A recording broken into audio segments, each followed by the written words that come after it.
डब्यासाठी गवार कशी बनवायची 5च मिनिटात, अजिबात सारखं सारखं लक्ष न देता अतिशय चविष्ट कशी करायची ते पाहूयात आपण. चला, झटपट गवार कशी करायची पाण्याचा वापर न करता ते बघूयात.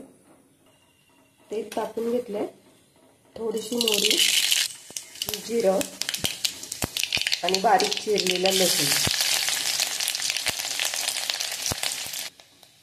गवार पाण्यात धुवून घ्यायची, मग अशी धुतली होती.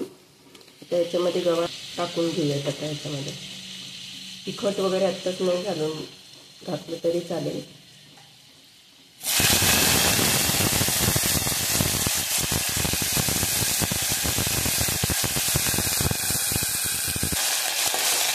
हलवून घेऊ.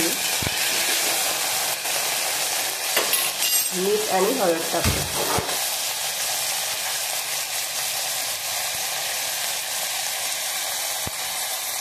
परत एकदा हलवून घेऊया.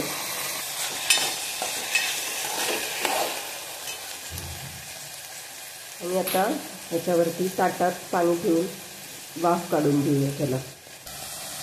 हे बघा, ह्याच्यावर ताट आहे, ताटामध्ये मी पाणी टाकतेय. बिलकुल गवारीमध्ये पाणी नाही टाकायचं. झटपट गवार शिजते, अगदी 5 मिनिटाच्या आतमध्ये गवार शिजते. गवार शिजायला आली की आपण त्याच्यामध्ये तिखट घरगुती मसाला टाकणार आहोत. अशा पद्धतीने वाफेवर शिजवल्यामुळे गवारीची स्वतःची चव राहते आणि अतिशय सुंदर चवीची गवारीची भाजी तयार होते. बघा, तुम्हाला इथे पाण्याची वाफ झालेली दिसतेय ना, तर हेच पाणी खाली थोडं थोडं ताटलीच्या आतून ते जिरपत राहतं आणि त्याच्यावर भाजी शिजते आणि चव अतिशय छान लागते. तर आपण एकदा मध्ये दोनदा हलवलं तरी बास होतं. भाजी सतत लक्ष द्यायची गरज पण नाही पडत. आपण एकदा हलवून घेऊयात. हे बघा,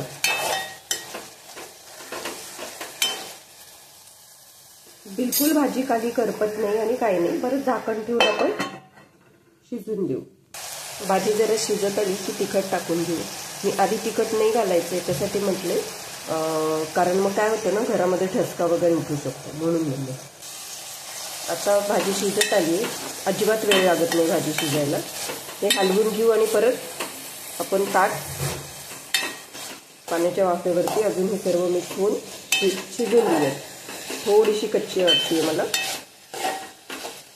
आपण आता हे ताट काढून घेऊयात आपण. हे बघा, भाजी पूर्ण शिजली आहे.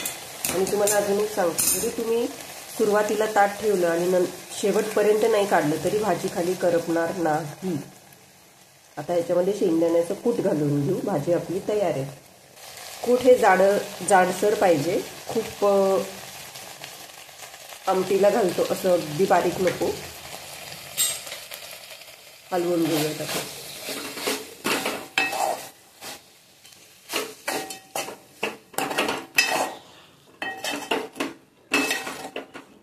हे बघा, झटपट गवारीची भाजी तयार आहे.